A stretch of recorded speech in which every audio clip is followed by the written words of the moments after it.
Welcome back, Rage Nation. Got myself Pete here.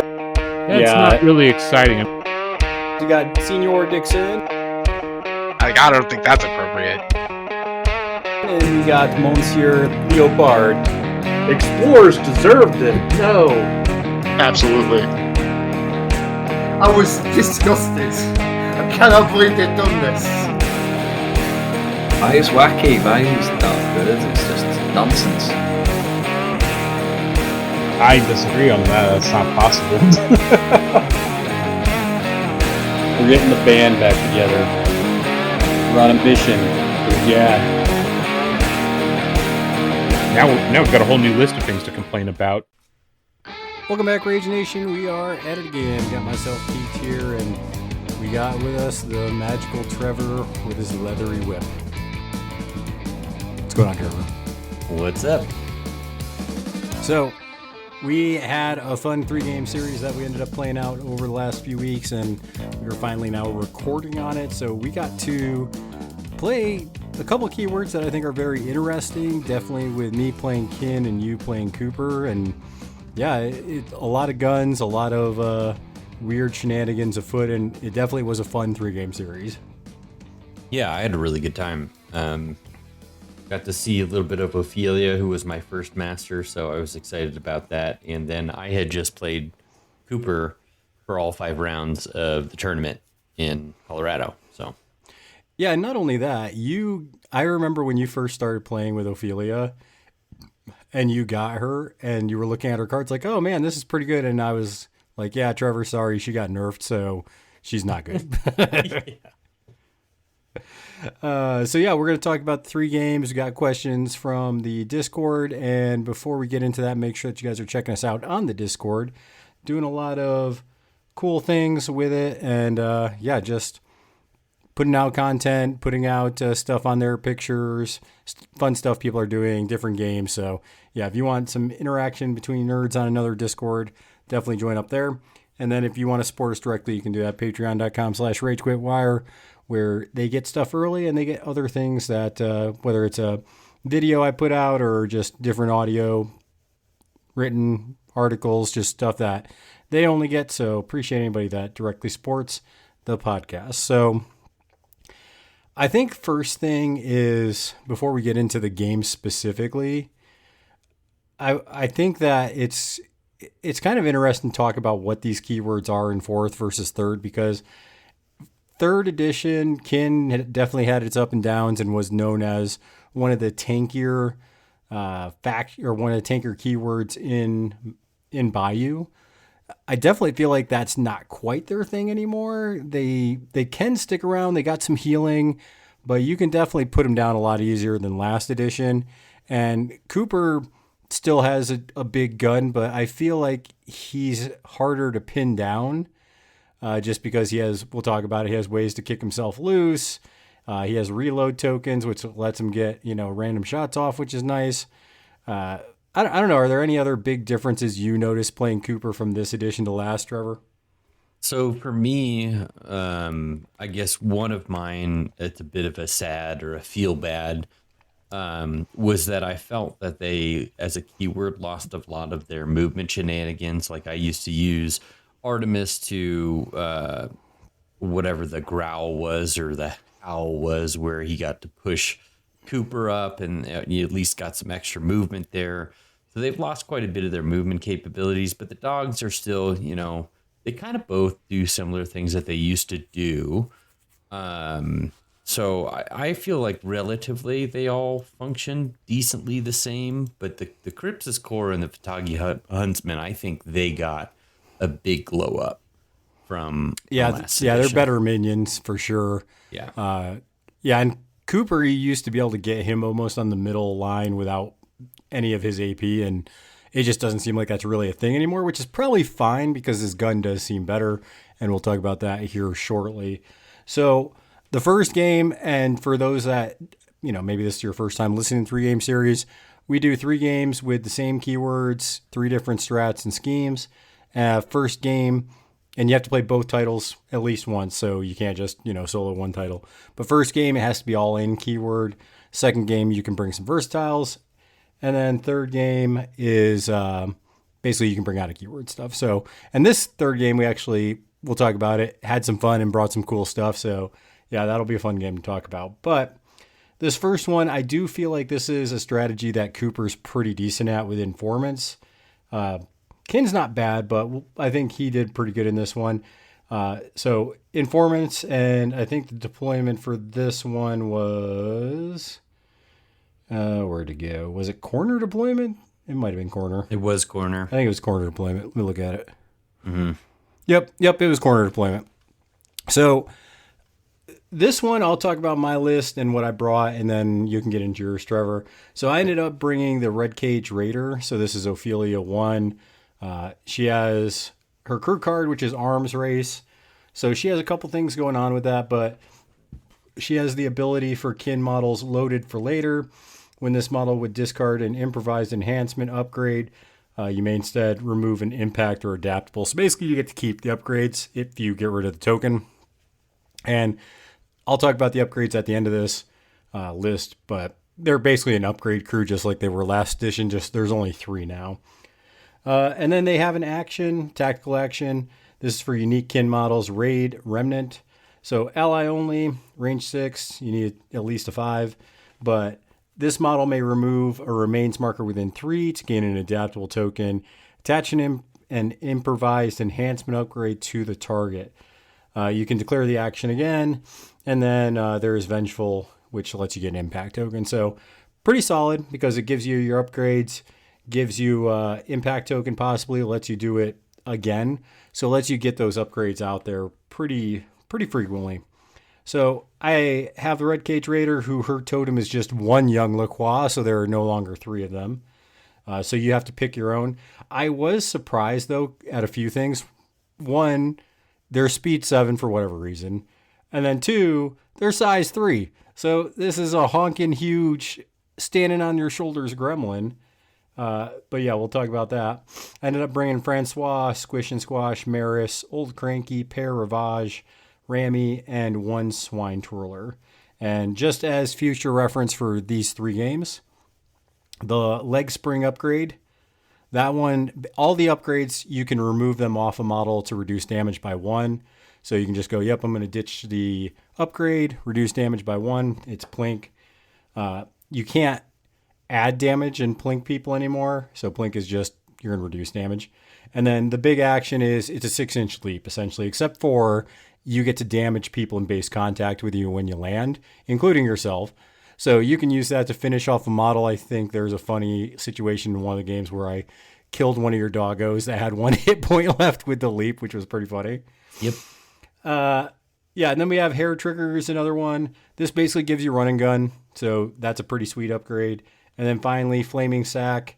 This one, if you have an impact token, it does +2 damage instead of 1. And then Flame Splat is a 6-inch magical attack. Deals 1 damage to enemy models within 2 of the target.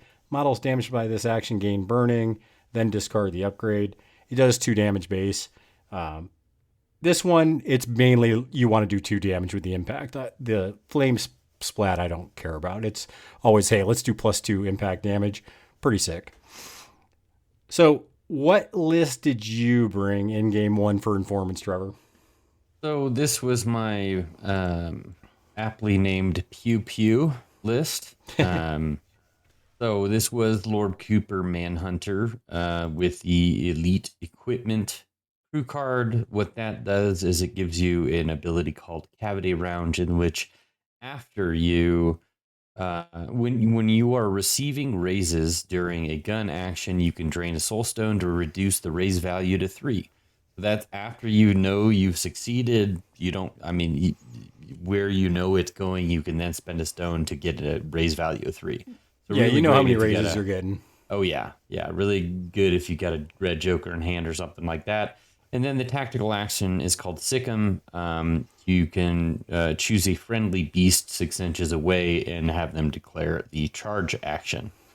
That does not ignore once per activation. Just so keep that in mind. Just so you can, you do it as a signature.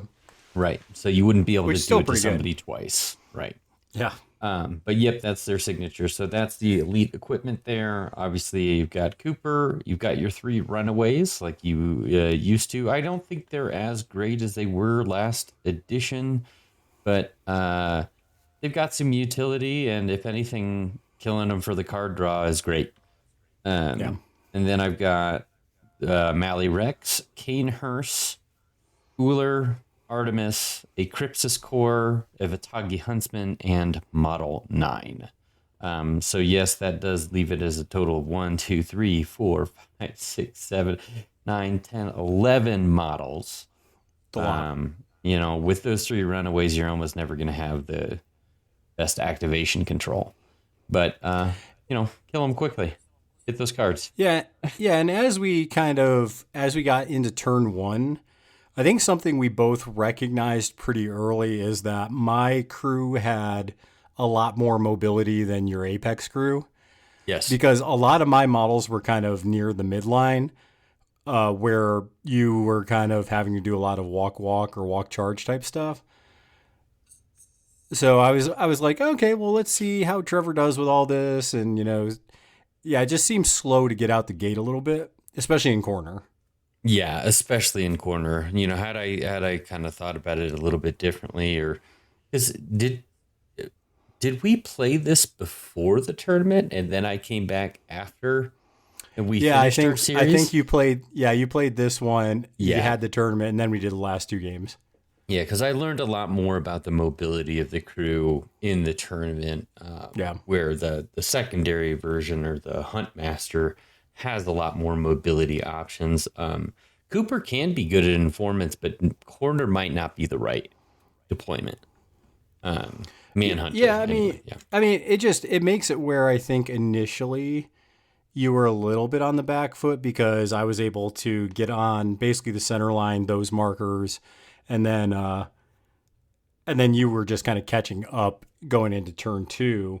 The scheme I actually started with was search the area because I thought my crew was fast enough, especially with Squish and Squash, Maris, Old Cranky. Those are just very quick models, so I figured I'd be able to get, and throw down schemes somewhere.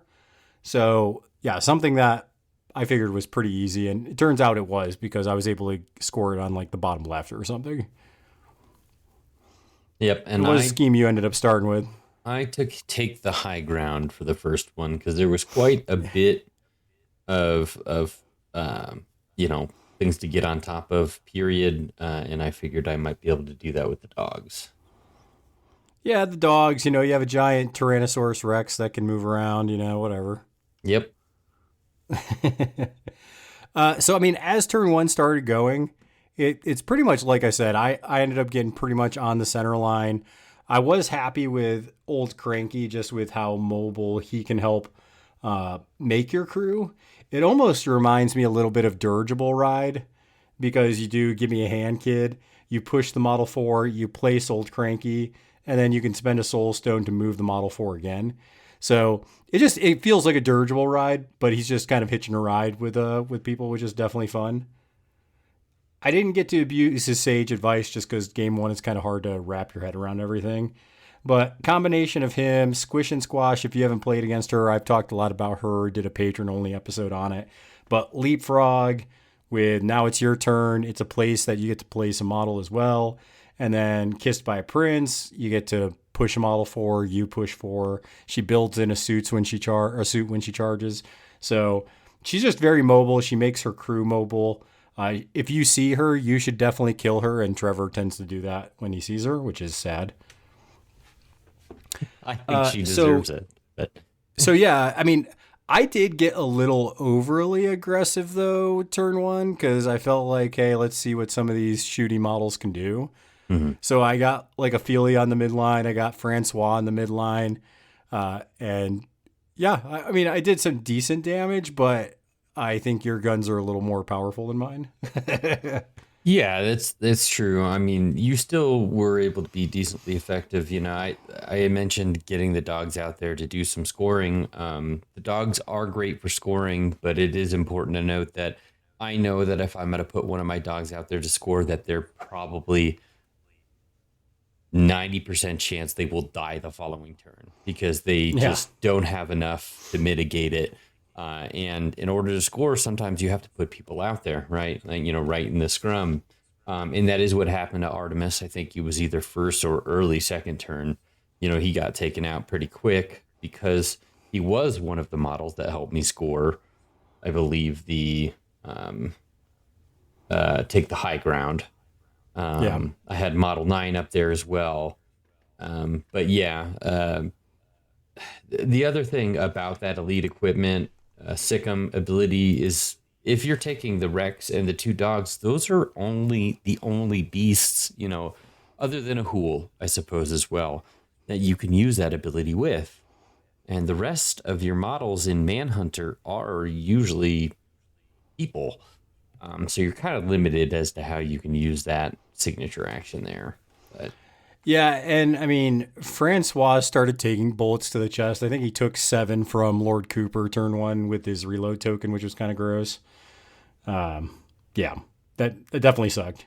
Yeah, in case you guys aren't aware, the reload tokens, basically they are something that Uller can put out on your folks, and then Cooper himself can put out some reload tokens as well on his fellow allies. You did cheat game 1 with the reload tokens. I did cheat, but I think I only did it and ended up doing it about once or so. But I did. Yeah, but it led to the murder of Francois turn 2. It did.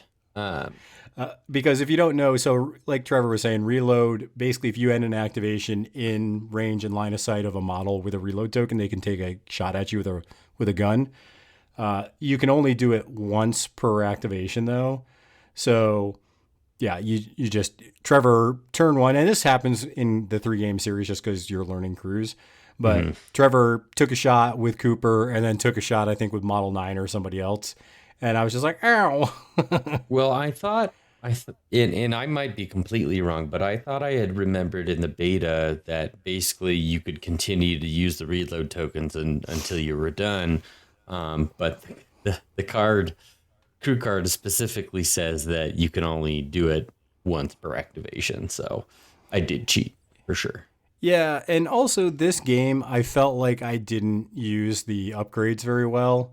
I kind of had them on models, I think I used it to dive Ophelia into your back zone, which then, I forget who it was, if it was Kanehurst or somebody else. They basically told Ophelia to go kick rocks and pushed her deep into your deployment zone. And I was like, aw. Yeah, it was probably the Vitagi. I think it was the Vitagi. That's one of their best abilities, and why I do like bringing those guys is they have their signature action, prepared trap, is really that's really what it good. was. Yeah, it just says move the target 6. Just move them. Not towards, not away. Just and it's an expensive model too. It has to be 7 or more. Yep. Or no, you can do it to a normal model. I guess if it's 7 or more, you just get a positive. You get a positive, and you can move them up to 6 inches. And if they end in base contact with a marker or destructible terrain, you deal 2 damage to it and then remove the terrain or marker. So like you're moving them 6 inches, possibly dealing 2 damage to them and removing a marker. So it's a pretty phenomenal action at an 8-inch range. As a signature action. Yeah, and as this got into turn 2 and it started developing, like I said, turn 2, I kind of just got overly aggressive. I lost Francois just because that raise 3 you can do with Lord Cooper just becomes brutal. You really have to guard against it, even if you're only losing by 1 raise. That's still possibly 2 raises if Lord Cooper uses a Soul Stone, and that increases. Because it's base, 5 damage? Is that what it is, Trevor, with his gun? It is a base 5. That is correct. So just even 2 raises with raise 3 is ridiculous. And it's really good because you get to see the raise before you decide to do it, right? Yes. Yeah. But as Francois died, I dove in Ophelia. My plan was to murder everything on that back line and come back, but it just didn't work. And then, because you pushed me away, and I was like, oh, I guess that's a thing. And then at that point, your T-Rex started nom-nomming on Old Cranky, Maris, and Pere Ravage. There's nothing they could have done there. And then Cooper started teeing off on the rest of my list with the Young and Rami. And I think this one we were able to call pretty early on turn 3 because it was just like there were gremlin bodies everywhere. Yeah. Yeah, the Rex does finally have his day. So it is important to note that the Rex is finally at a spot where he is good. Somebody in the Discord said just straight out they hate the Malifaux Rex now just because it just runs around causing chaos. Yeah, well, I mean, I would have been okay if they actually ended up bumping it up to 10 or 11 cost with how good it is right now. You know, it's 9 cost. But for the longest time, you know, the Rex was 10 cost, I think, in last edition, and he wasn't good. You know, that they called him the Satosaurus Rex or something like that. Somebody had some name for him, but yeah, and his massive jaws, it's only stat 5, but it's 4 damage. So to me, 4 damage. To me, that's pretty balanced because it allows your good models of defense 6 or higher to defend themselves against that relatively well. He does get a positive against most things because most things are not as big as him.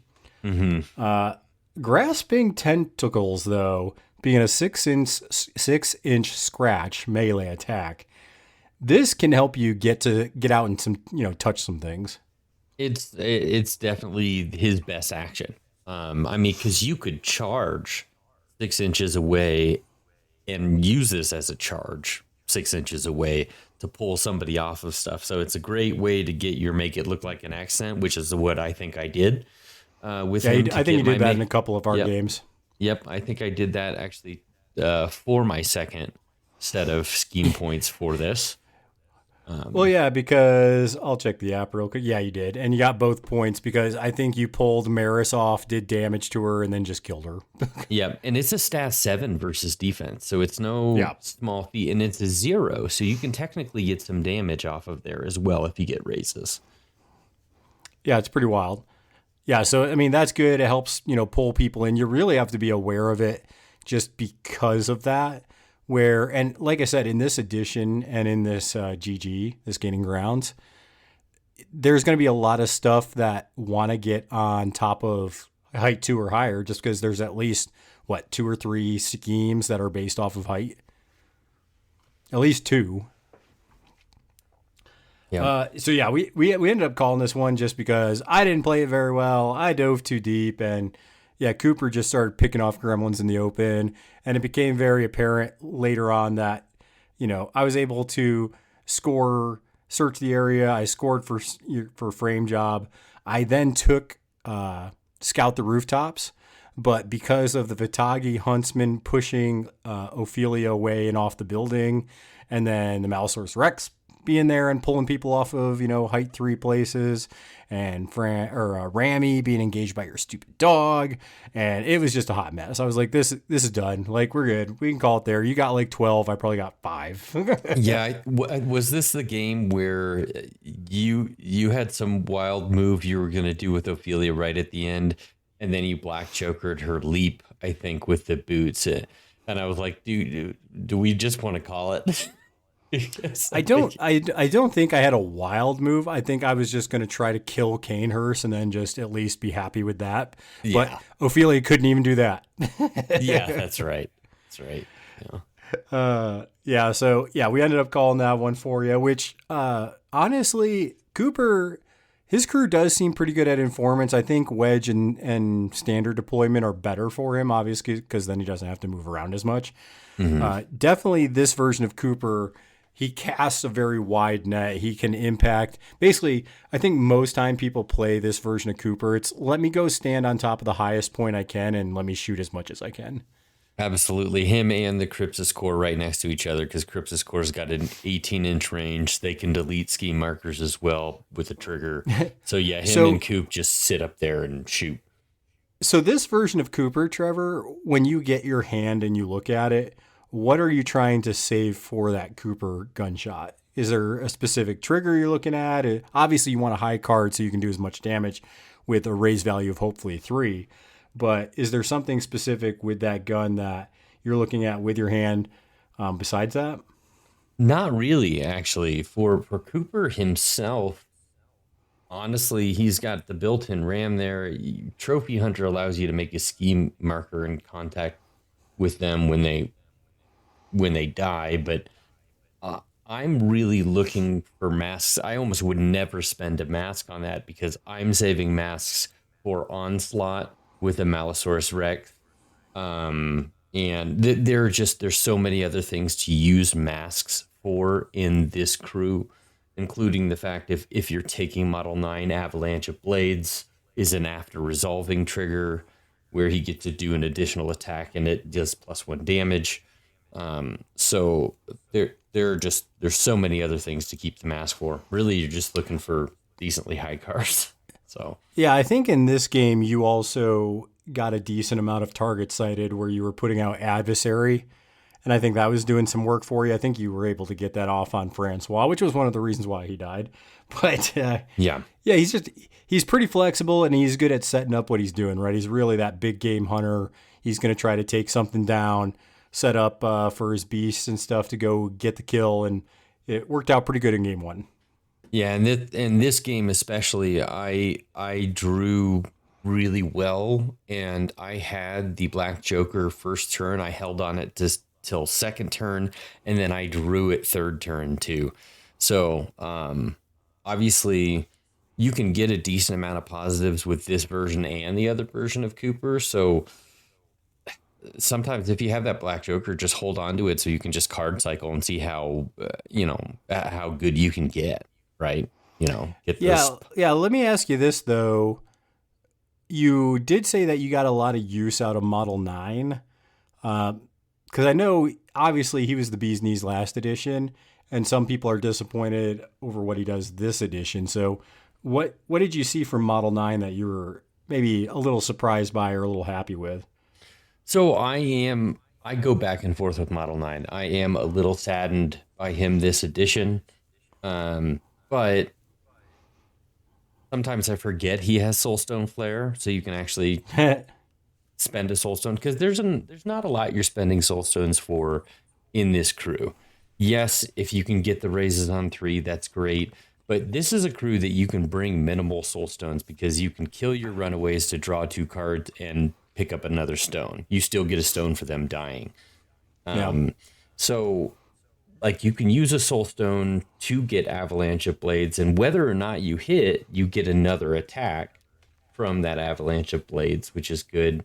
So he can do a decent amount of damage if he's near enough to somebody or even 8 inches away. But the thing that he's missing the most is his little push that he used to have. He had that push off of his signature action last edition where he could push through people and then he could charge through people.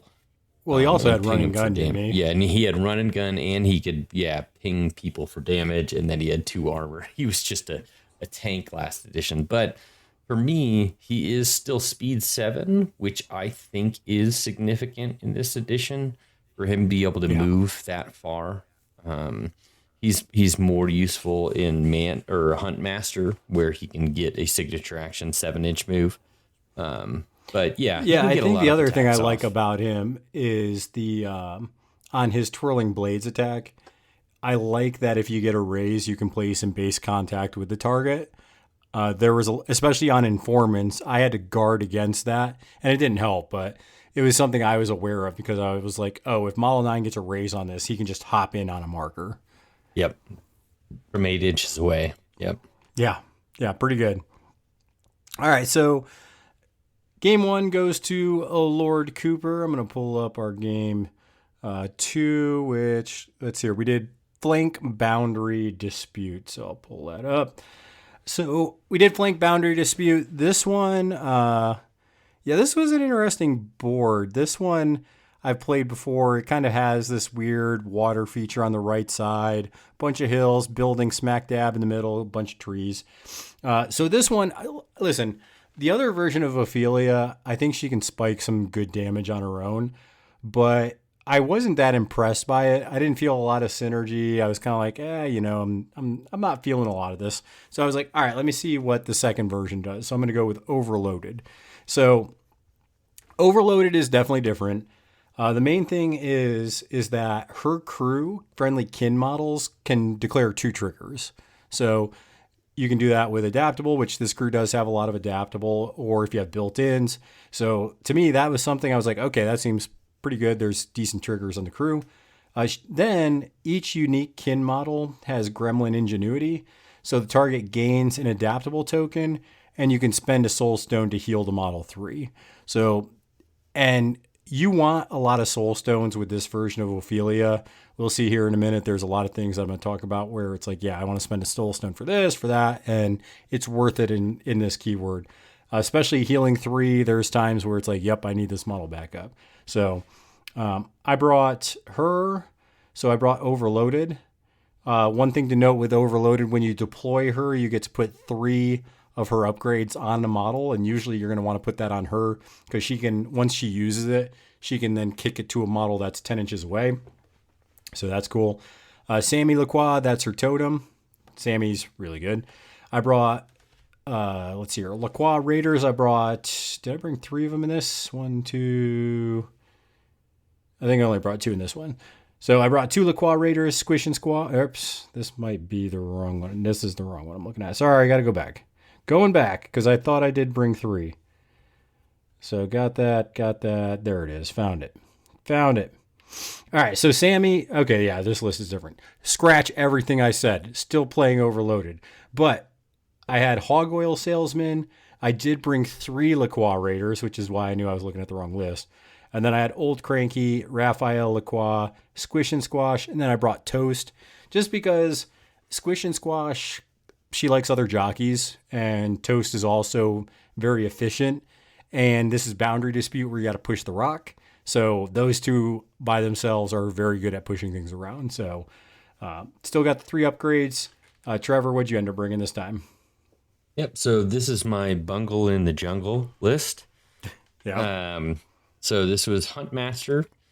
Huntmaster, their crew card is basically they all Apex models get when they would receive a negative due to concealment once per activation, they get a positive instead. So concealment is their friend. They can get a positive, and that's not just for gunshots, that's for anything. And then they have a signature action, Set the Ambush. So this is a signature action stone cost where it can't be done when you're engaged, but you can move the model up to their speed. And then they either gain a reload token or a concealment token, which could, give them a positive or, give them another shot. So this crew card is awesome. I love this freaking crew card. It does mean you spend a lot of stones though, especially in something like kicking the can, right? This is something I want to bring as many stones as I can because I know I'm going to be spending them. It's a little bit of a feel bad to spend them for a signature action, but a lot of these guys in this list are speed 7. So it's a signature action speed 7 move. So we got Cooper Huntmaster. We've got the 2 Eagles, another speed 7, right? Cooper Huntmaster himself is speed 7. And then we've got the Malifaux standard in the list. We've got Model 9, Uller, Artemis, Vatagi Huntsman, and Canehurst. And this was this the list that I thought I brought a Hool and I had forgotten that I so we deploy and I start looking at how I'm going to approach this because Trevor had a Hool, I think, with Canehurst on the bottom left side of his deployment zone. And I start looking because I was like, okay, what am I going to do with O'Hool? Does he have any stupid defensive tech? And I go, hey, Trevor, I don't see a Hool on your list. Is he supposed to be on the board? And Trevor goes, oh. Nope. Yeah, so this was a list that I had built. I think we had built and set this up before the tournament. I played the tournament, came back, and then we played this game. And I had a Hool in almost all of my tournament lists because there was a while there when I was playing Cooper, I wasn't bringing a Hool because I wasn't sure about him. Well, I'm convinced otherwise now. He's a good freaking model. But I didn't have him with me. Canehurst works really well, both with a Hool or just with the Rex. He pairs really well with just any beast in general. But yeah, that's the crew that I brought. Again, Vatagi Huntsman's always good for getting some additional movement, move people away, get rid of markers. And then then you got the Eagles and everything. So, but that's the list. Yeah, and I ended up taking Search the Area just because So here's the thing. You have Squish and Squash, obviously, with Toast, who are very mobile and lots of AP. But also Ophelia, handing out the upgrades a lot easier in this edition, because when she uses it, she can just chuck it to somebody. So that gives a lot of movement there. But then this version of Overloaded also has basically an obey action, kind of, with Clever Planning. So basically 12 inches away, she can discard an upgrade, and then she can tell a model to take a walk. And if they scale, whether that's up or down, they get to draw a card, you get reposition off of that, and you get draw out secrets. And keep in mind, if you get both those triggers, you can get them both because, you can do two triggers in this crew. But also keep in mind that when you kick off the upgrade, that goes to a model within 10. So you can do that to one of your, LaCroix Raiders, who then, when they get an upgrade, they immediately push for heal one and draw a card. So this crew actually has not only a ton of mobility, it has not a ton, but it has a ton for this edition of card draw, which was really nice. And because of that, I decided to take Search the Area, because I was like, yeah, there's no way I'm not getting this, just because my crew is very mobile and I just need to see where Trevor's going. Yeah, I could feel the mobility from this particular crew, and the fact that you can, like you said, do that from 12 inches away with Ophelia is pretty wild. Yeah, you took Leave Your Mark turn one. What were you thinking there? Because you didn't end up scoring it turn one, so were you just like thinking maybe I can get this? I wish I could tell you why I took this path. I wish I could tell you, because I think that was. I have had a couple of games recently, one in the tournament, this particular game, in which if you go down the wrong path with schemes, it's really hard to come back from it, because there are some that just don't have great freaking choices. Leave Your Mark is always something that's a little tough for me to get, depending on which crew that I'm playing. There's not a lot of interacting going on in this crew, and number two, you're trying to interact to kick those cans. So I think Leave Your Mark was probably a poor choice. I think the only reason why I really took it was so that I could make it look like an accident for the next choice. Yeah. Because I know I can nearly for sure get that with the Rex, with the stat 7 versus defense. Well, I think another problem that you were having is you were trying to keep your boundary dispute markers. You were spending AP to get them up the board, and you were trying to, stay competitive with that. But it was one of those things where the young LaCroix, I think another model was, I think a little bit of Old Cranky too. They were just able to use the leap upgrade to come in and kick your can back. So they were just making it very ineffective and keep throwing it back in your zone. Yeah, it was very hard to be efficient against what they were doing with my particular crew. So now, I did deploy Toast and Squish and Squash on the right flank by themselves, and they were basically taking care of their marker, and they were really harassing your markers on that side. Mm-hmm. It was kind of funny because Lord Cooper had to pretty much triple walk to get over, because I think you realized that if you didn't deal with those two, they would just ruin your day, and they still kind of did, even though you brought them over there. Yeah. Yeah, he did have some satisfying elimination of them, but well, you did kill Squish and Squash, but Toast was able to run around and survive. Oh yeah, that's right. Yeah, because he actually got behind Cooper and not only got my marker across, but stole your marker and kicked it back across. Yeah, Cooper needed some help over there. He needed somebody else over there. I mean, he had an eagle trying to help him. He's like, I'm trying to help boss. Yeah, so as we start to progress through the game, I think turn 1 and 2, it becomes very apparent that it's going to be hard for you to stay on path with the strategy. Mm-hmm. What was your plan when you kind of started seeing the strat markers get away from you? Because I started pushing them back in your deployment zone. I think you might have had one across the board, but it was kind of hard for you to really compete with that. It was. It got away from me pretty quick, and I don't know. I was definitely a little disheartened by the time we called it for this game, where I was. One reason was Raphael was bullying the left flank because I was just holding his activation, and you were like, "Well, I need to go get that marker, but I don't want Raph to shoot me." Yeah, absolutely. He was a threat to be dealt with, and the only thing that I had over there, again, the issue with the dogs and the issue with the birds is they will die to a stiff breeze. So if he got one shot off on them, they're dead. I mean, they're dead or close to dead. So, yeah. And it's not. I like his gun because it's a 3, so he does 3 damage. It's 12-inch gun, and you can declare swift action, and you can put out burning. Because remember, you can get 2 triggers in this version of Ophelia. And I don't remember if it was Kanehurst's later game or if you brought the Huntsman or a bird over. But yeah, I ended up shooting him like 3 times and putting out burning. And then, oh no, it was the dog, and then he ran away, but he got squashed by the leap upgrade. Mm. I think it was a Lacroix Raider that leapt and did 1 damage to him to finish him off. Yep. Oh, this was also the game, Trevor. Maybe you can talk about this too. This was the game where I think the Lacroix Raiders weren't dying as easily as you thought they should, and then Ophelia also spending 2 soul stones to leap away from the Malsaurus Rex was also something that happened.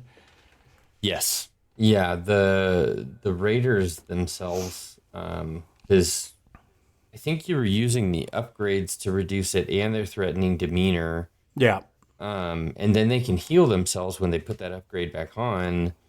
So, yeah, I was putting some damage to them. They're little 4-cost freaking minions. They should go down, but the 5 health, they weren't. Yeah, that was tough. And yeah, I think I lost a pretty heavy-handed activation with the Rex, in which I think I had like a 13, a 12, a red Joker, where I was just going to tear, because at this point I knew I was losing the game, so I just wanted to hurt Ophelia. You wanted to beat up Ophelia, I just wanted to hurt Ophelia. But then she just, spent her stone and hopped Duck away and weave. Did her thing. Well, it's cool because you spend 2 soul stones and she places 3 inches away. And if she's no longer a legitimate target, then the action just fails. You can't retarget anybody. You don't get to still swing. So to me, it's expensive, but there are situations where it's like, you want to know when a dinosaur is trying to eat you, it's probably a good time to do it. Right. And it's a consideration for the opponent on like, okay, maybe I should walk to her first because I don't want to charge yet. Yeah. Because if she hops away, I need to be able to charge to still get another attack. Or yeah, it's a consideration for your enemy who's trying to go after him. Yeah, and dude, the Lacroix Raiders were just really good in this. They were probably the MVP of this game because just the card draw, the mobility, their speed bumps that last a little bit longer than they should. They helped me just be very efficient in what I was doing. And I will say also with this version of Ophelia, her heavy firearm is still pretty decent. I mean, it does 3 damage. She has some really good triggers on it. So yeah, that wasn't anything to sniff at or snuff at either. It was really, really good. So I think as far as the schemes go, I know I did search the area. I ended up getting breakthrough as well. You didn't get leave your mark. You did get, dude, with the Malsaurus Rex, you're not lying. It's pretty easy to get both points for make it look like an accident. Yeah. Yeah, he can pretty much guarantee that's going to happen. The other thing, though, with make it look like an accident, that is if somebody is going to get up on top of something. And I have had games where that has screwed me over before, where somebody just knows that it's in my next pool, and so they purposely either put... I've had people put models up there with flight, and then I forget that they can't take damage when they've got flight, and they drop. Yeah. Right. But yeah, he can pretty much secure it because he should be able to pull them down and then take them down. Yeah, I mean, it was one of those games where once we got to, I think it was getting late and we were towards the end of turn 3, and it just became very apparent that even if Trevor maxed out on his schemes, that I don't think you were getting any points for the strat. I think it was just bullied away from him. Correct. Yep. So, yep, it was a good one. We'll talk more about the models as we get into it, but that brings us to the tiebreaker with game 3. So, game 3. This one I think was just, hey, go pick up bodies. So I'm going to pull that up real quick. Yep, this one was recover evidence. So recover evidence, I think the deployment was standard. So, good old fashioned standard. And this one I knew was going to be tough because obviously Cooper's, he's good at getting the bodies, right? So I was like, okay, this is going to be Cooper 1. I need to bring something that's still mobile enough, to go get bodies, but also do the schemes. And so I did Overloaded again, just because I think she's more interesting to me. The other version, I think she would have been fine, but I like the mobility and flexibility of this version with Overloaded. So I brought her again. I'll talk more about Sammy in this game, just because Sammy does have some interesting actions. But I brought 2 LaCroix Raiders this time because they can hang around, but still I was a little worried about them getting blown up. Squish and Squash, Bash I brought just because I haven't played the Gator yet. Anti-Mel I brought out a keyword because she has a sick gun, so I was like, let me try this thing. And then I brought the Lucky Effigy for impact tokens, and then Francois LaCroix.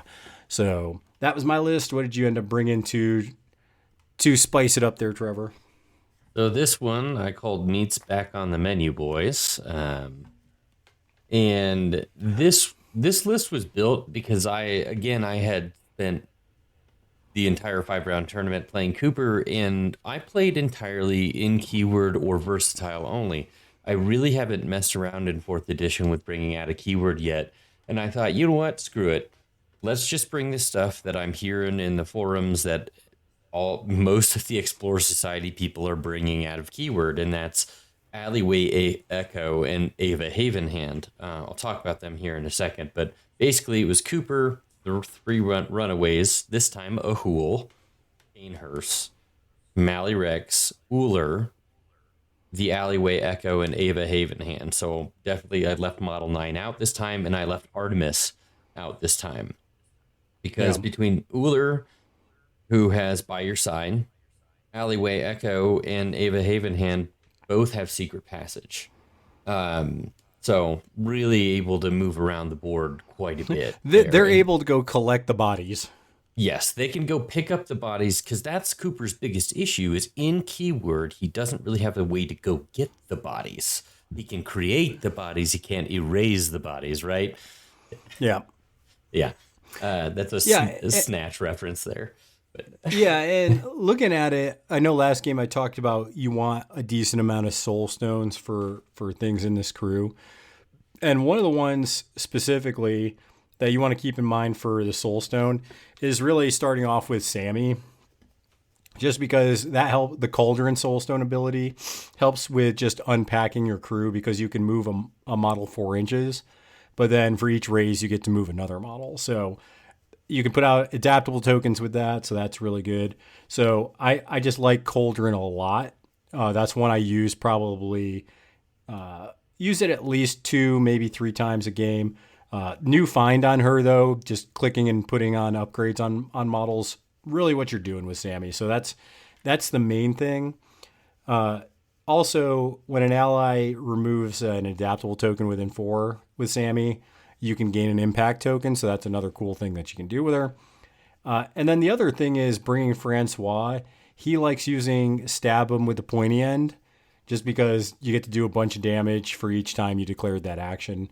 And then, once again, healing is a big thing, especially in this one. It came up a lot because I wanted to heal a lot of models when I ended up doing my crew card action. So just something to keep in mind with Ophelia. I feel like, 5 at least, but I think in most games with this version I brought 6 just because of how good it was.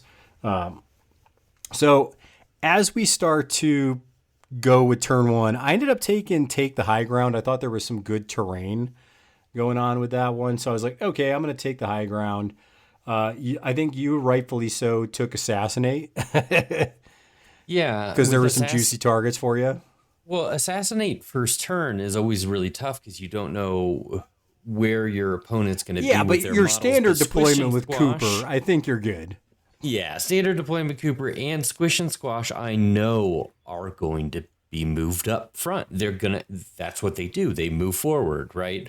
So I already knew that I wanted Cooper to take care of Squish and Squash as soon as possible anyway. So that's who I took for assassinate.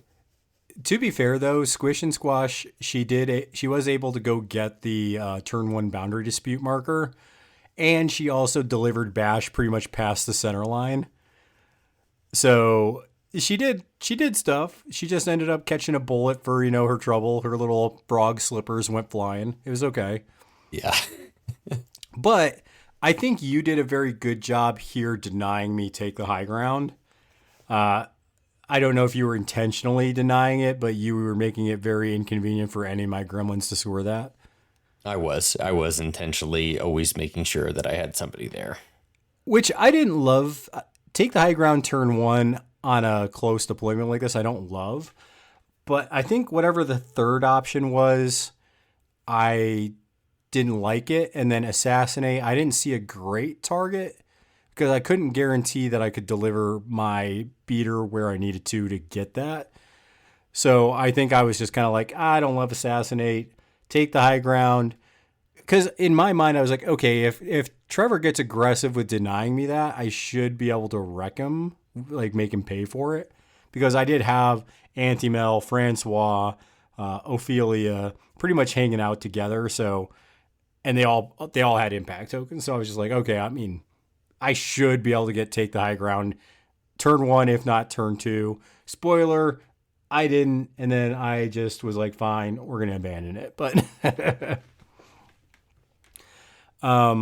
yeah, I mean, as this game developed, I did just abandon, take the high ground, and then I went into make it look like an accident, which was easier for me to score. So I'm glad I kind of hopped off of that, scheme. But I did get a little frustrated because a tactic I used to keep Cooper in check just doesn't work anymore. I ended up having an alligator on a roof with Bash, and I went and I engaged Cooper, and I was like, cool, this worked really well last edition. However, Trevor, talk about the machete because this works different, and it kind of took me off. It does work differently because, yes, Cooper was able to be basically locked up and denied last edition as long as he couldn't you engaged disengage him. last edition. He couldn't disengage, and he just couldn't shoot. Well, so a couple of things. He has his machete that has a built-in crow. It is a stat 5, so you got to make sure you still have the card. Oh, well, actually, no, you don't have to hit because it's an after resolving move the target up to 3 inches. So even if you miss, you get to push the enemy model out of the way. So you can then you can just take a shot at them right then, or you can walk away and go take a shot somewhere else if you need to. Yep. Yeah, he also has Laugh Off and Soulstone powered armor. So he's definitely a little bit better off on the defensive department and being able to get that gun to go off this edition. Yeah. So that kind of made me mad because of the other schemes that were available after you took Assassinate. I felt like Bash was just kind of giving you points at that junction of the game because you ended up, I think, taking detonate charges. And I was just, there's nothing to move the gator. So you're just like, cool. Yeah, I'm pretty much going to auto score this because he's done activated. Yeah. I had Uller back there. I had people that could, and then detonate charges for sure. I knew between having the alleyway echo and Ava that I could hop around if I needed to and drop a couple of markers. So you did finally kill one of the LaCroix Raiders with your Tyrannosaurus Rex, but he paid the full price for it though. Paid the troll toll for it. Yeah, I think Auntie Mel ended up smoking him because I put a tide marker down next to her. She had run and gun because Keep in mind, this version of Ophelia, it doesn't say when she kicks it off to a model, it doesn't say ally, it says friendly. So you're able to give Anti-Mel running gun, you can give Anti-Mel the +2 for impact tokens if you want, and you can give White Whale to a model when you start the game. I did put it on a Hool, and I don't know if that's why you kept him away from her, but you did. I actually was not sure what White Whale was, so I was not paying attention to that. Dude, White Whale's fun because it does +1 damage if Anti-Mel shoots you. Okay. So it stacks up pretty quick, but also if you get a raise, like if another model on my list, if they attack you, the White Whale target, if they get a raise, they can choose to draw a card instead of get the raise value. So it's another way you can draw some cards with Anti-Mel on the table if you do it right. I should have put it on the Rex, but because I knew you were going to be aggressive with it, but I also like killing a Hool, but you ran him away like a coward. Yeah. Yeah, I mean, I definitely treat the Rex the same way that I did last edition. I know there's a very high chance he is going to die by the end of the game, but he's going to take a couple people down with him before he does. Usually, I have had him get kidnapped first turn and killed. Yes, he has Juggernaut and Terrifying, but he still does go down. He's stat 5 defense, stat 4 willpower. Yeah. He does have Terror off a bite, but there was three damage models with guns surrounding the T-Rex. True. He was not long for this world. Yes. Yep. You had a, for me playing Cooper, you had a good amount of damage on your side too, between Bash and Anti-Mel, and yeah. Yeah, I mean, and this game, I pretty much tried to stay towards the very edge of Cooper's range, and I didn't really give you a great target with your reload tokens. You pretty much could shoot Bash, but with Juggernaut, it's like, okay, why would I do that? Right. Exactly. And even you commented mid-game, like, you're doing a better job staying away from me this game. Yes. Yeah, so as the game kind of progressed, I feel like early on, you did a good job of kind of scoring the strat, the schemes. Obviously, I was a little behind off the get.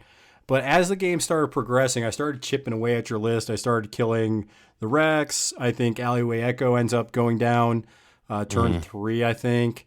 Canehurst ends up getting bullied by Francois, but then Francois gets killed by, I think, Alleyway Echo. So there's a lot of bloodshed going back and forth. And I finally start kind of catching up with the scheme. And I feel like, and we talked it through once we got to turn 4, I could have actually tied the game because even you said during the game, Trevor, that Ophelia's last activation was just super impressive. It's amazing what she can do in a single activation. It's pretty incredible. Yeah, because so I ended up for turn 4, I end up picking Breakthrough, which I'm going to score. So, but there's a situation where you're trying to get, I think you were trying to do, which one was, you're trying to ensnare Bash. And I was kind of going back and forth with removing her schemes. And you had it kind of set up. So I had Ophelia's last activation, and I played it a way where I didn't deny it. But if I played it smart, I could have denied it because what I ended up doing is I used clever planning to move my Lacroix Raider to score 2 points for Breakthrough. So that was something where I could do that. I used my rocket boots to leap. And then I didn't quite read Exhibition Shooting until after I was through the process. But Exhibition Shooting, you get to remove a scheme marker. But then within 4 of the target, you get to make your own scheme marker. So instead of doing that with the Raider, I could have just taken away your scheme marker. I could have then put down my scheme marker, and then that would have allowed me to deny that, and still I would have been able to tie it. There wasn't a line of play where I could have won it, but it probably should have been a tie if I was a little more familiar with Exhibition Shooting when I was kind of going through it. But after I read it, I was like, oh crap, I could have tied you instead of just making it close. And she is just impressive with the options of what you can do with her besides just shooting people and handing out upgrades. For sure. Yeah, that last turn was pretty funny because I think I had a very hurt Ava Haven hand, and then I had Uller, who I know just goes down real quickly.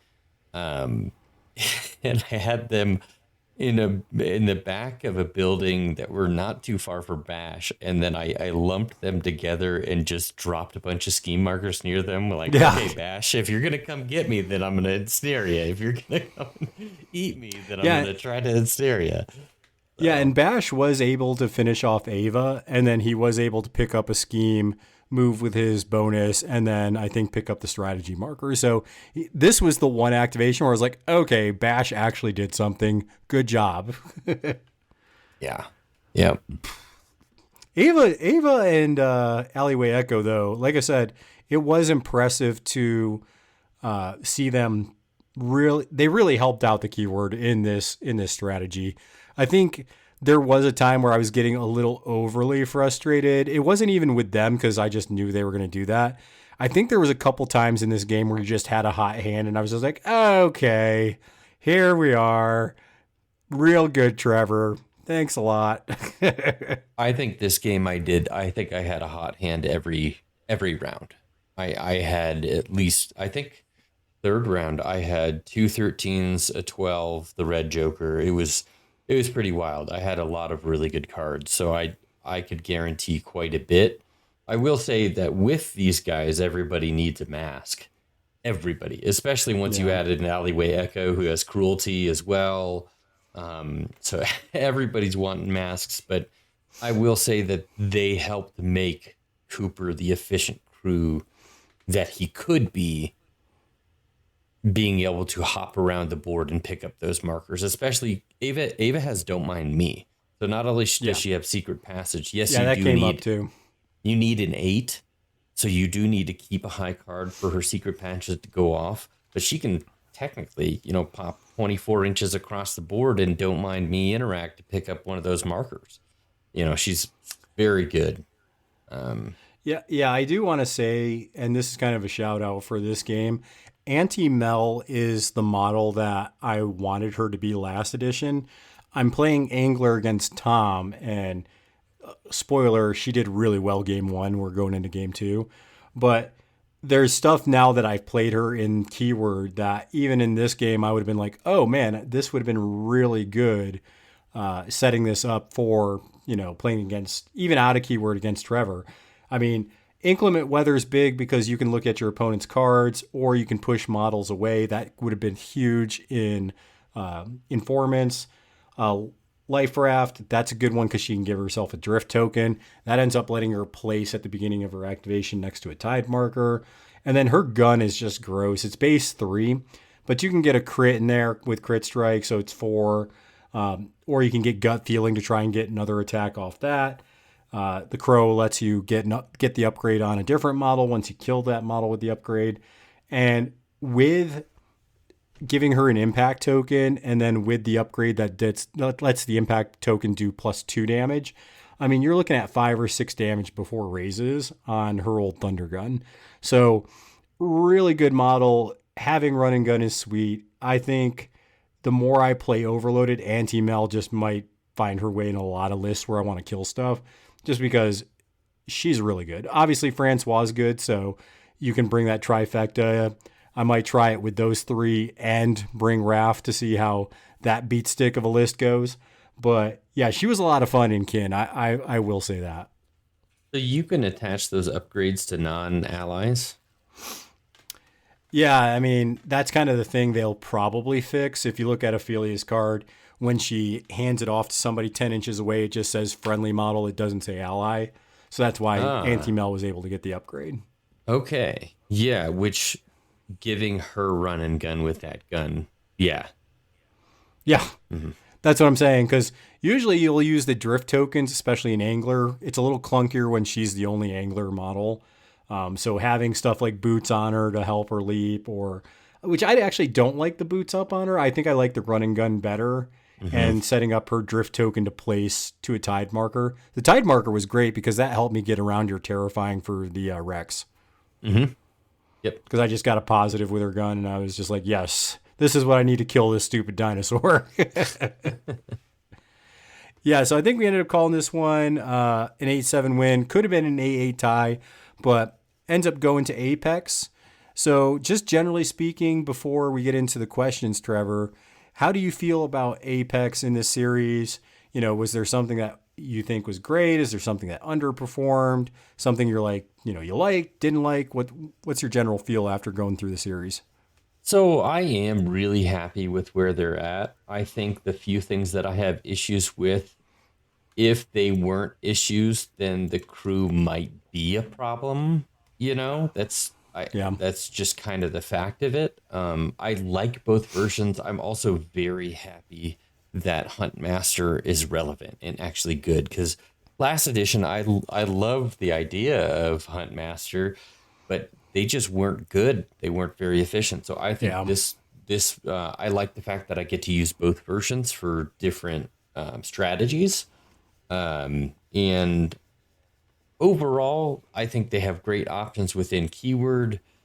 It does the fact that Cooper himself has 3 runaways and Huntmaster has 2 birds. That is a lot of models on the table. Like I said, you're always gonna have a hard time having activation control. Yeah. You know. But other than that, yeah, I think they're in a really good spot. They've got good minions. Crypsis Core is really good in their own right. So is Vitagi.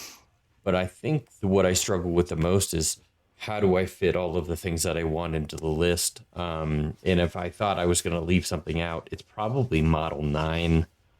And you might have to make the sacrifice to leave one of the dogs out, which I don't like doing, but like they have really good abilities. Artemis being able to do the nimble walk and, be able to score you a point. Uller, same thing, be able to score you a point off of the biter side, but they'll usually die after that. So is it worth it to get those couple of points from the schemes? Yes, maybe, but maybe not. So, but yeah, overall, very happy with Apex with it where they're at.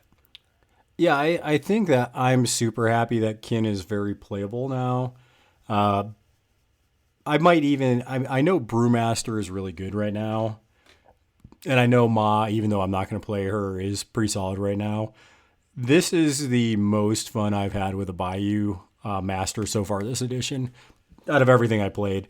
I will say, though, I do like Overloaded more. I just think there's more jank there. I think you get more out of your upgrades just because of how you can pass them off.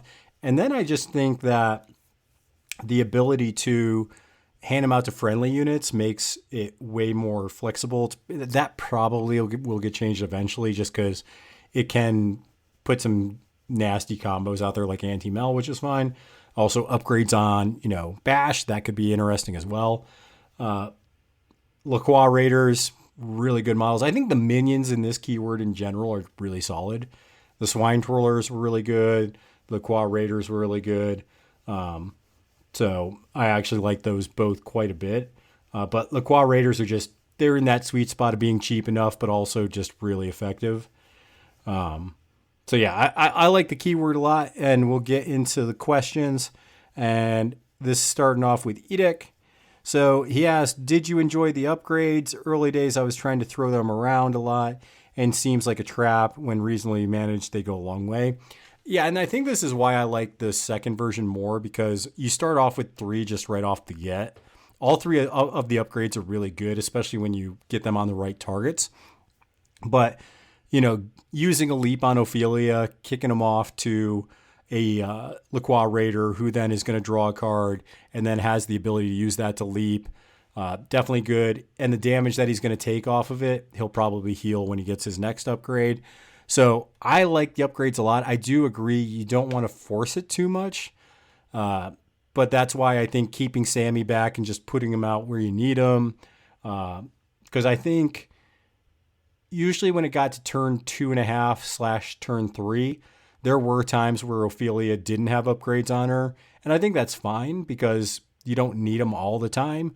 But when you do, you got people to put it in the right position, especially Sammy. So I think that's definitely true with that. What did you think about the upgrades being the opponent, Trevor? I mean, they were really effective and really good at putting pressure on me. the mobility that you got from them, being able to reduce damage, run and gun is amazing with that crew. It was, honestly jealous because those are the kinds of things that I think are a little bit missing from Apex, actually. So Yeah, that's fair. Let's see. Your second question from Edict. Did you feel like you had a lot of card draw? It's nowhere near M3E card draw, but to me, it's always surprising compared to other keywords. So you played against Overloaded twice. Obviously, the first version doesn't have a ton of card draw. You can still, if you bring Raiders, get a little bit of it. But once again, being the opponent, Trevor, did you notice the card draw enough where you got a little jealous, or were you like, it's just a couple cards here and there? no, I mean, I noticed it because I was trying to put some hand pressure on you, and then I'd be paying attention to my own stuff, and I'd look up and I'd see that you were back up to like 5 or 6 cards. I was like, hey, wait a second. So I don't think it's not as bad as some other crews I played against as far as their card draw, but it did give you some additional gas towards the end of the turns. Yeah, I mean, it's turn 1, there is a lot of card draw. Just because you have 3 upgrades, you're kicking them off, you're doing some clever planning to get people in position. But usually I'd say on average, you're probably drawing 2 to 4 cards depending on what's going on. And you can force it if you want. Usually that's not the right answer, but there's going to be at least a couple cards you're going to grab early on turn 1. Turn 1, you're drawing a lot of cards. I feel like turn 1 and then turn 3, just because you got to kind of rebuild the upgrades. And then you use them, you draw cards. Turn 2, you rebuild the upgrades. Turn 3 and 4, you can spend them and draw cards and really try to finish out the game strong with it. And then he asked which Ophelia clicked more with me. It was Overloaded. It's not even close. It's just the other one can do a bunch of damage, but I like Overloaded way better. Let's see here. We got that updated. Okay, so questions from Cody. So this is both of us. So what version of the Master was the easiest to understand and comprehend? For me, the first version's easier to comprehend. The second version with Overloaded's better. But which version of Cooper do you think is the easier Master, Trevor? I think easier to understand and comprehend. Honestly, I think that Hunt Master might be, just because the signature action ability allows you to just do a lot more with that crew, and you being able to get positives from the concealment and everything. I think they just function a lot smoother, whereas I think Manhunter takes a few reps to be able to get your positioning correct, the reload tokens, understanding how those work, and understanding how Cooper might be able to get off 3 shots in a turn. Saving, giving him a reload token from Uller. Hopefully that goes off before you take his activation, then take a shot, and then he gives himself a reload token back. So there are just some learning things, I think, with the Big Gun Go Boom version, even though it does seem simple, Big Gun Go Boom. I mean, that's kind of his second question too. And I'd just say Overloaded is definitely the more hoops to jump through Master.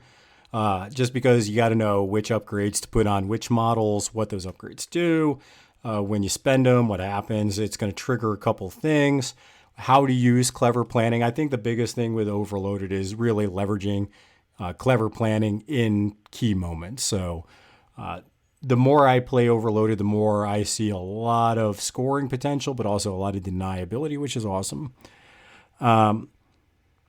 Past comments that Cody has heard is that the keyword feels too samey. Was this the case with the 2 keywords? So I guess past comments I've heard is that keywords feel too samey. Maybe he means that it doesn't have a lot of its own flavor. It kind of feels like mundane vanilla. I didn't feel that way with these 2 keywords. They both had a very distinct feel to them. I would agree. I think they both had a very unique play style against one another. Yeah. Yeah, it felt like my gremlins were being hunted and shot and, targeted and eaten. And I think Trevor felt the pressure of all these crazy gremlin upgrades and weird shenanigans to score points and random guns. Yeah, and honestly, as far as keyword synergy and theme goes, I think Apex feels very much like their theme and the lore written behind it. Would you recommend your keyword to a beginner? Out of Bayou, would I recommend Kin to a beginner? Probably not, just because usually upgrade crews can be a little difficult for new. I mean, Trevor, you can speak to this. You played Kin as a new player last edition. Were the upgrades overwhelming? I mean, how'd you feel about playing that as your first keyword? I did think it was a little complicated as a first keyword. Yeah. I did understand, and it's not the same as it was, but upgrades in general, it's a lot of maintenance. That if you're not fast with it, it could be a time issue. Well, it's another as set of well. rules. It's another set of rules you have to become familiar with. Correct. Yeah.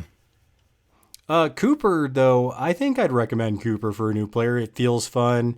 You can grow with it. You're just shooting a big gun to start off with big dinosaurs, and what's not to love? Absolutely. I think it's a great beginner keyword, and one that you're getting your value because both versions are good. Because sometimes you'll have a keyword that you pick up and only one version of the master is good, but this is both are good. So yeah, I would absolutely recommend it. So Trevor, 2 questions from Cody. First one, why did you want to try out Apex? So what made you want to drop this in the 3-game series? So what made me want to drop this in not only the 3-game series, but also the tournament. But then the tournament, yeah. But then the tournament also was I do feel like they're in a really good spot to be able to do both versions of the or all of the strats. They are capable of all of the strats, which is not to be said about all keywords out there. And not only this 3-game series, but I have played the last few tournaments where I have been switching masters for different strats, and I wanted to play another tournament in which I just soloed a master. Yeah, I switched the versions, but I wanted to solo a master again. And honestly, I'm really happy that I did. I think it went really well for me. I didn't place extremely well in the tournament, but if you look at my victory points, I'm right up there with everybody. Scored some points. I scored a lot of points. I just wasn't in, the top few. But yeah, I think that they have a lot of options as far as being able to do all of the strats, and yeah. Yeah, and looking at Apex in 3rd compared to 4th, how do you feel about Apex now? Because you did play it in 3rd edition, so are you pretty happy with it? Are you enjoying it more? Is it doing better for you? Like, what do you think about it in general? Overall, I feel they are very strong. It does feel like, as far as the themes go, they feel very similar. I think they improved on some of the things that 3rd edition was lacking. I think the biggest issue that I have with Apex in general is actually, I think Huntmaster is in a really good spot just by itself. Manhunter is just missing some mobility and the ability to move, which, that's where you might have to bring in an out of keyword, or you might have to bring in a versatile or something to get that additional movement or interact ability. That's the only thing I think they're missing. But I think they are in a better spot than last edition, even with that caveat. Yep, and then my questions from Cody. Why did you want to try Kin? A couple of reasons for that. One, Kin has always been one of my keywords in Bayou that I've liked. I like the fluff behind Ophelia. She's kind of out there fighting off a lot of these, things from the Red Cage. She's kind of mimicking Perdita, so that's a fun kind of, sub-theme. And I liked what she did last edition, just because she put out a crap ton of damage. She was pressuring it. She was tanky. And I also have a lot of the 1st edition models of Kin. So I wanted to see if I liked it in the 3-game series, because I want to see if it was worth me painting up and playing on the actual table. And the answer is obviously yes. I had a ball with it, and I definitely will enjoy playing this more and more. How did I like the upgrade mechanics? I like the upgrades a lot. Game 1, I didn't understand them quite enough to use them well. But I think, Trevor, you can attest that game 2 and 3, it seems like the upgrades got a lot more usage. Absolutely.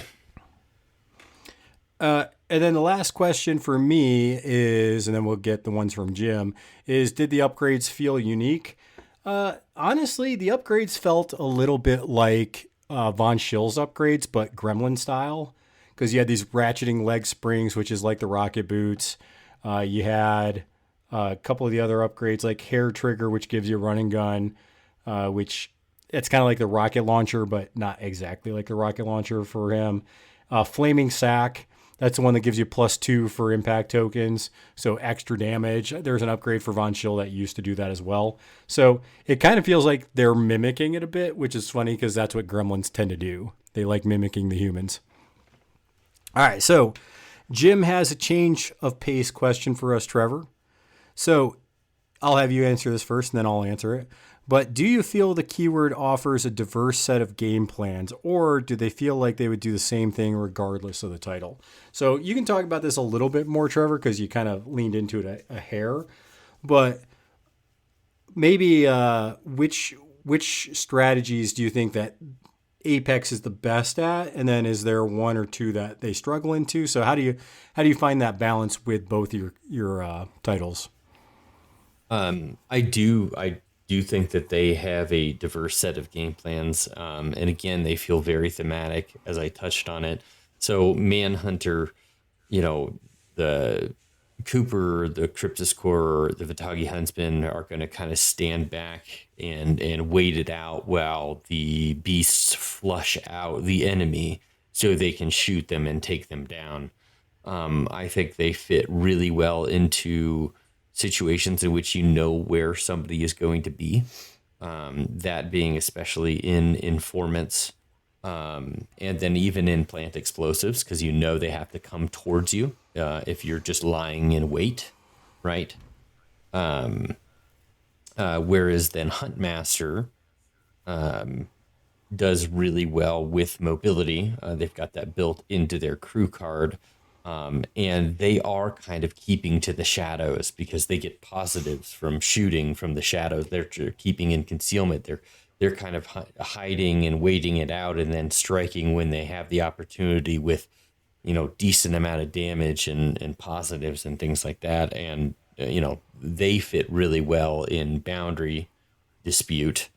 And they also, I think they can flex into plant explosives as well, really well, because they've got a lot of mobility. You've got, like I said, speed 7 on most of the models in Huntmaster. And then what's the last strat I'm missing here? Plant, informant, boundary, recover evidence. Recover evidence, yeah. And then, of course, recover evidence, is going to be, the heavy damage version of Cooper. But again, his struggle was being able to pick those up. So bringing in that added keyword really fleshed that out. But yeah, they do not feel like they do the same thing. I do think they have their own set of ways that they play. Yeah, I think as far as kin goes, I do feel like that they are very diverse. I think that especially with Overloaded, there's a ton of ability to score, ability to deny, resource, just getting a lot of use out of your upgrades and drawing cards. The mobility is kind of insane with a lot of the pieces. I was disappointed with Maris and Rami. I think those are the two. I think those are the only duds in the keyword, though. Maris just is a little too squishy, and she doesn't do as much as she used to. Whereas Rami, his gun's not very impressive to me, and he kind of dies. So I wasn't too impressed with him. I'll give him another go just because I like Rami, but I wasn't too impressed with it. I will say, though, I think that the keyword can do anything. I don't see anything where it's like, oh, no, we can't do that. Because they can hang around a bit. They do have some healing. They have ways to put out damage. They have mobility. They can scheme. It's a very flexible keyword. I was surprised at the Red Cage fighter just because I thought I would like her more because with the flaming bag with +2 for impact, it makes her gun 5 damage. But the triggers aren't that great on the gun, so I kind of like the other one overloaded guns better there. And then I like all the other stuff that overloaded brings versus that. So I was actually kind of surprised how Red Cage Fighter just isn't very interesting at the moment to me. It seems like you have to work a little harder to put the upgrades out with that version. And you kind of, I guess you keep them as much as you want because you don't want to jump through the hoops again. So, but then you get rid of the impact token or adaptable token. So I don't like that. So I guess I'm surprised at aren't the Red Cage Fighter, because even if I liked her, which I'll give her another go just because, I got to try it more than once. It's like, okay, she's good at cursed objects, I guess, but what else is she doing? Whereas the other one just really opens up a huge toolkit of options for you. So if I was going to, I could solo Kin, but I would play exclusively Overloaded. And I think you probably felt that a lot too, Trevor. Yeah, I again, it was only one game against her, or against the Red Cage. But still, Overloaded just felt a lot more efficient, and I was constantly surprised that when Ophelia would activate, I'm like, okay, here we go. What is she gonna do now? She's gonna move 3 different models across the board. Yeah, that's the thing. Like Yeah. Red Cage Fighter, you might hold your breath, especially if they're set up, like if they have the upgrades, if they have impact tokens, if they have adaptable tokens. You're like, it's kind of like you have to pour resources into Red Cage Fighter, where the other version of Ophelia, you can do that because her gun's also 3 damage. Or she can just really switch up what's happening on the board. So you're right, Trevor. With Overload, it's more like, okay, well, what's going to happen here? Like, I don't even know. Like, the board could look totally different. Yeah, she has options. A lot of options. Yeah. So general thoughts, let's just kind of talk real quick and then we'll wrap this thing up. What would you say was the MVP for you in your game? So what was a model? It could be your master, it could be another model, but what was something that you felt was a general MVP in most games that you brought them?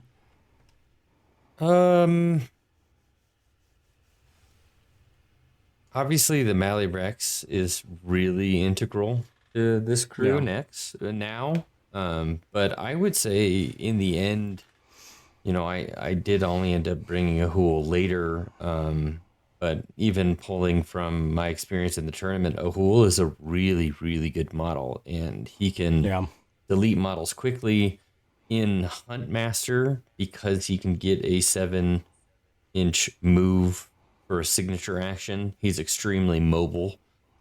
He also has Terrorize to push people away, and then he can thin the herd with his stone action from Tear Apart. So he's got a lot of damage capabilities, and he obviously, as he should, pairs with Canehurst really well.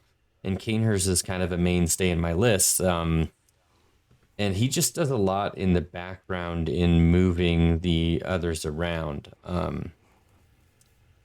So I would say probably Ahul or the Malosaurus Rex, and most likely that's the Malosaurus Rex. Between Don't Turn Your Back, Grasping Tentacles, the Jaws. I mean, he scored me how many points, right? Yeah. A lot. So. Yeah, I think mine is split between 2.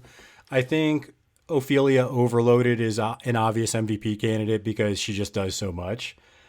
Even when she's just using an upgrade, it just triggers so many things. I mean, even just kicking off an upgrade to a LaCroix Raider triggers so many things: a 4-inch push, a heal, a draw card. And I think there was times Trevor was seeing that happening, like, what is going on? There's stuff triggering and moving. It feels like a game of Commander for Magic the Gathering. There was a lot of triggers going on. 2 triggers at the same time, right? You can do 2 triggers for your actions. But if I'm not picking Overloaded, I actually think there was a lot of cool models. Like I said, I like the keyword and what it's doing. But man, those LaCroix Raiders really do well for only 4 soul stones.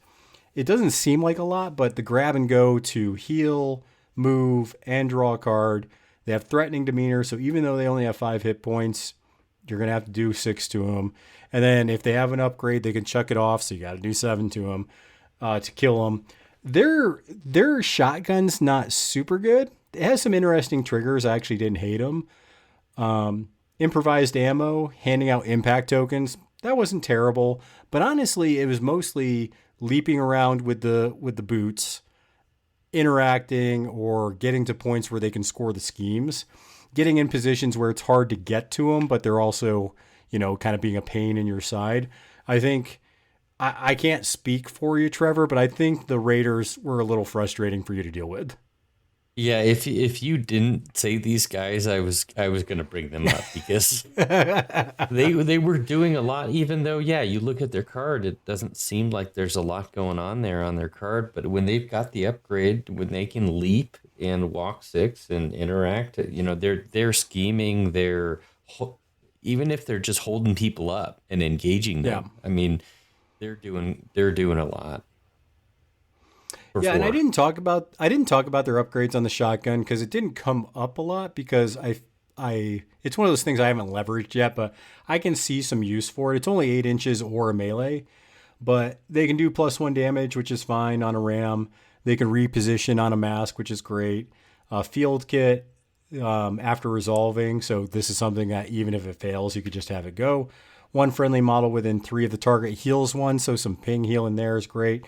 And then risky maneuver, 1 irreducible damage to itself. An ally within 3 of this model gains an adaptable or impact token. So once again, because you're playing overloaded probably, because we want to be good players, you're going to take 2 of these triggers usually, whether you're getting it from adaptable tokens to get a trigger, or if you're flipping or preparing or whatever for your extra options there. So just kind of keep that in mind. It's a fun keyword. I enjoyed playing Overloaded a lot, so that will continue. It is going to be on the paint table here soon. Any last minute thoughts? Anything else, Trevor, going on that you'd like to share before we wrap this thing up? Not really. We had a really good time. It was a 2-day 5-round. We didn't have as many players this year at that RMO tournament, but Frontline Gaming actually still supported us. It was a great tournament. We'll probably do it again next year. And then we do have another tournament coming up in August at Tacticon. Those are the local Denver folk. So that'll be in August. Nice. But yeah, we've just got, and you've been out here before. We've got a good group of guys out here and some pretty stiff competition. We've got some really good freaking players, and it's not just the same person that's at the top all the time. I mean, a lot of the time it's our buddy Josh that plays Thunders, but he was given a run for his money. When I played last year's Rocky Mountain Open, there wasn't any easy game. It was something that you had to, tighten up the old chin strap because you were going for all the turns. Yep. Especially round 1, dude. I played freaking against that stupid what the crap was it? That nightmare, but led by their totem, freaking chompy bits. And I was looking at it like, oh, this is great, and spamming out the insidious madness and stuff. I was just like, okay, this is great. Luckily I knew what that list could do, so I wasn't surprised by it like some people, but it didn't make it any easier to deal with. Yeah, Jason's chompy list in 3rd was great. Yeah. All right. Well, we're going to wrap it up. It was a fun series. Hopefully everybody enjoyed us talking about it. But until next time, make sure that you guys are flipping cards, flipping tables, and we'll talk to you all later. Catch you later.